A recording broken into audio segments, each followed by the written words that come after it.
Hey folks, wee bit of storytelling from this fantastic book. This story is called The Old Black Pot. This is a wee preamble. So in days of old, most people who lived in Longnidrey were poor. Their village looked very different from the Longnidrey we know today, with simply built thatched houses. But poverty didn't stop people being generous and sharing what little they had. An unusual looking traveller once discovered this generosity when he arrived in the village one winter's evening. The Old Black Pot.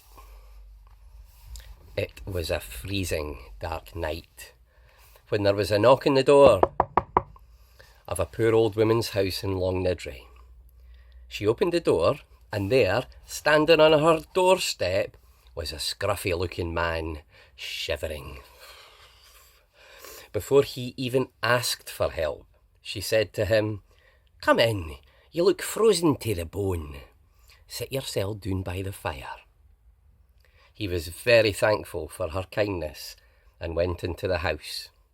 The fire was small, with just a few flickering flames, and other members of the family were huddled around it. The old woman told them to make space for him, and they shuffled up. He squeezed himself in between two of the sons and stretched out his hands to warm himself best he could.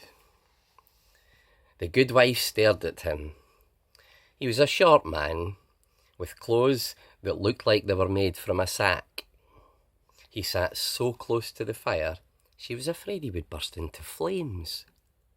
But then, the old woman realised he may not just be cold. "Are you hungry?"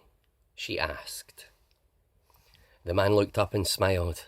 "Aye, very," he replied. "If you hae any food, I would be most grateful. I've no eaten since yesterday." The problem was, the family were very poor, and this was a non-pot night. They had just eaten all the food in the house, which was scraps of cold leftovers. There was nothing left. But she could see the visitor was very hungry, so she had an idea. "Well, we have already had our supper, but I'll fetch you something frae the storehouse," she told him. She pretended she was going out to the storehouse, but she wrapped a shawl around her shoulders and went outside into the cold night to visit a neighbour. After a short while, the good wife returned, holding a wooden bowl of hot, steaming broth. She had managed to borrow the food from the neighbour. She would pay her back when she next had her pot night. The good wife gave the broth to the visitor, who hungrily ate it. The family watched him closely as he slurped and gulped the food down. He then licked the bowl clean, so not a bit was left. Only then did he look up and see the family staring at him. "Here a broth cook, madam," he said with glistening lips. She smiled and nodded, not telling him where she had really got the food, because then she'd have to explain why. Then the good wife showed him a warm corner of their small house where he could sleep. And sleep he did. He was warm and without hunger in his belly. In the morning, he gave his thanks and made his farewells. But as he left, he saw something strange.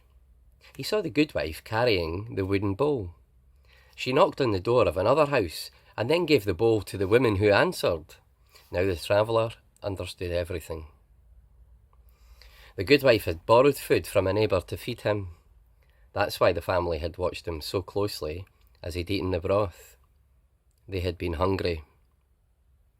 The good wife and her family did not want to say they were so poor, but they also wanted to be generous, even though they had so little themselves. Later that day, there was a knock on the good wife's door. She opened it, but there was nobody there. Then she saw that an old black pot had been left on her doorstep. She looked to see who might have left it, but there was no sign of anyone. She brought the pot into the house, and it spoke to her. "Put me on the fire," it said. "But you are empty," she replied. And then to herself, "What am I doing? I'm speaking to a pot." "That's because I spoke to you first," said the pot.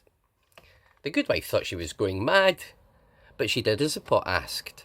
As it warmed over the small fire, it began to fill with a delicious smelling broth.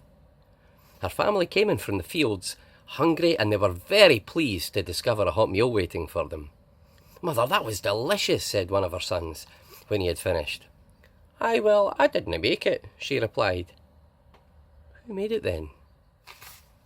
The goodwife wasn't sure what to say, so she decided to tell the truth, strange as it may seem. "The pot made it," she said. "Oh, and the pot can talk as well." They all laughed, and then tried to make the pot speak, but it remained silent. None of the family believed her. But every day when the family were out, the goodwife put the old black pot above the fire, and it made the family meal. Every night was now a pot night, and for the first time in her life, the goodwife had a little time to herself. She wondered who had given her the pot. The pot itself would not say, but she suspected it had been the scruffy visitor. Had he been a brownie or a fairy, perhaps?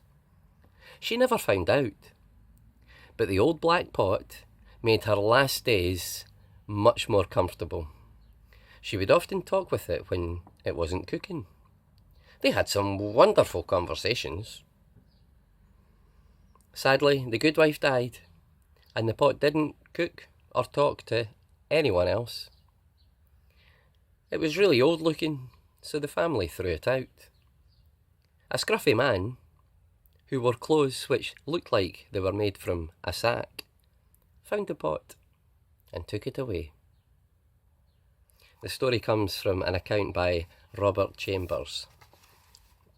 So that was the old black pot from this wonderful book. Cheers.